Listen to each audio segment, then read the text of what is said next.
Le flash local, cette fois-ci, restez avec nous et bienvenue si vous venez de nous rejoindre. Bienvenue à vous sur votre chaîne d'infos en continu. L'actualité sur la métropole lilloise, c'est tout de suite en ce mardi 3 septembre. Et on débute avec cette image de changement à Lille, puisque la place Louise de Bettigny fait peau neuve.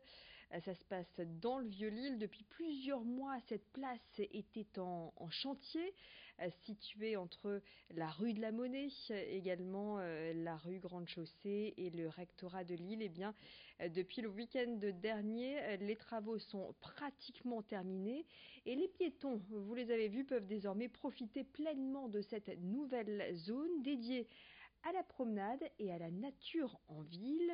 Rappelons que la place Louise de Bettigny était occupée auparavant par un parking avec des places en dépit. Fini le parking, désormais place à la balade et aux pots de fleurs. Alors qu'en pensent les promeneurs? Florine Curec leur a posé la question. Il y avait un parking et donc pour pouvoir accéder à l'avenue des peuples belges, on devait faire tout le tour et là c'est plus accessible. Ça embellit la place vraiment. Ils ont mis un mobilier urbain qui est plutôt agréable à voir, donc pour le coup c'est vraiment mieux. Que ça soit pour les commerçants, comme pour les passants, les acheteurs, les piétons, il y a plus que de moins. Je trouve ça plutôt sympa de pouvoir accéder ici en zone piétonne pour se garer. Généralement quand je viens sur l'île, je me mets au parking du peuple belge qui est juste à côté. Et donc pour moi ça change rien, au contraire je trouve ça nettement plus agréable et plus sympathique. Actualité du jour marquée par le lancement du Grenelle de lutte contre les violences conjugales, et à cette occasion, les villes de Los, Aubourdin et Embrun ont signé ce matin leur premier contrat de lutte contre les violences sexuelles et sexistes dans le département du Nord. En présence de Michel Lalande, préfet de région, et des acteurs locaux des secteurs médicaux, sociaux ou encore associatifs, la signature de ce contrat de partenariat était l'occasion de rappeler quelques chiffres près de chez nous. Dans les Hauts-de-France, 13 femmes ont été tuées sous les coups de leurs conjoints en 2018 et plus de 13 000 faits de violences conjugales ont été enregistrés. Dans le département du Nord, ce sont 57 structures qui sont spécialisées dans l'accueil de ces femmes victimes de violences et 305 places d'hébergement sont disponibles lorsqu'elles sont obligées de quitter le foyer familial. Pour la maire de Los, Anne Voiturier, les efforts doivent se concentrer sur la prévention et l'éducation en matière de violences conjugales. C'est une donnée qui n'est pas contestée, que parfois les victimes d'aujourd'hui sont les bourreaux et les auteurs de demain. Par un cheminement psychologique qui est complexe.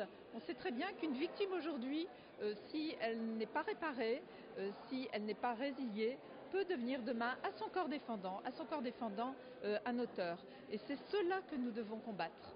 Parce que prendre les choses en amont, ça veut dire les prendre en amont parfois de 5 ans, de 10 ans, de 15 ans. Il y a encore beaucoup de travail à ce sujet.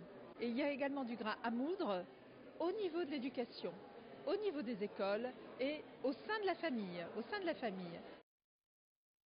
Le 3919, c'est un numéro d'écoute nationale destiné aux femmes victimes de toute forme de violence, qu'elle soit physique, psychologique. Ce numéro 3919 est anonyme et gratuit 7 jours sur 7.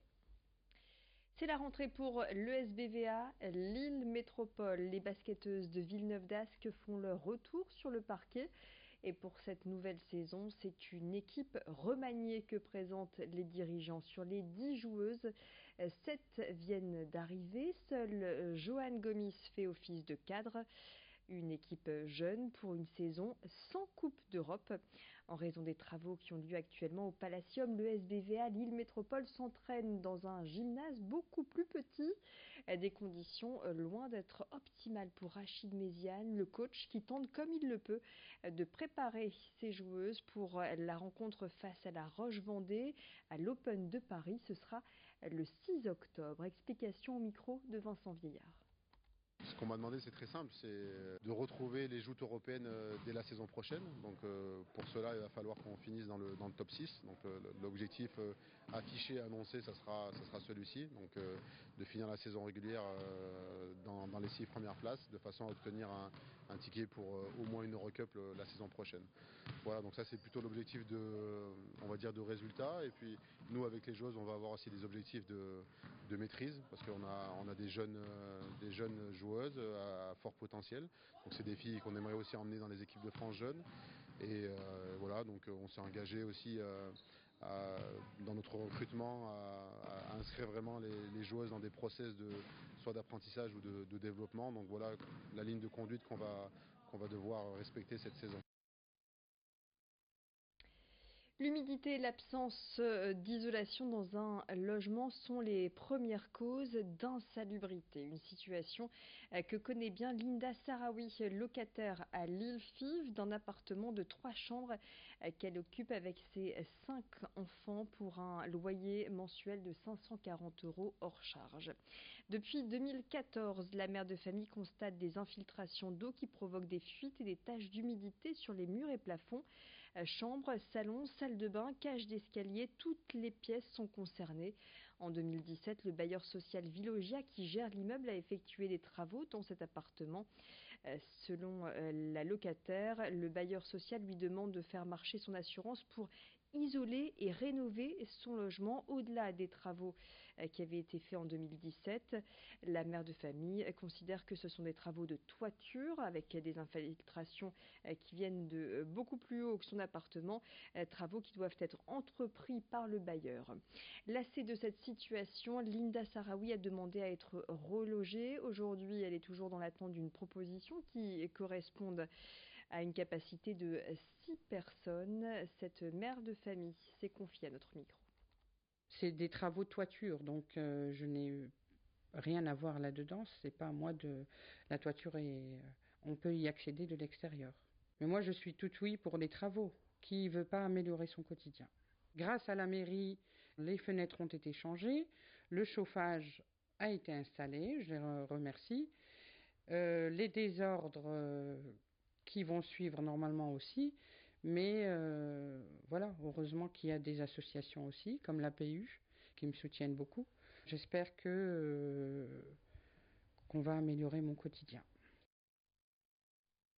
Voilà, c'est la fin de cette édition lilloise. À suivre les prévisions météo, le bulletin complet avec beaucoup plus de fraîcheur et le retour de la pluie pour ce milieu de semaine. Restez avec nous, l'info continue.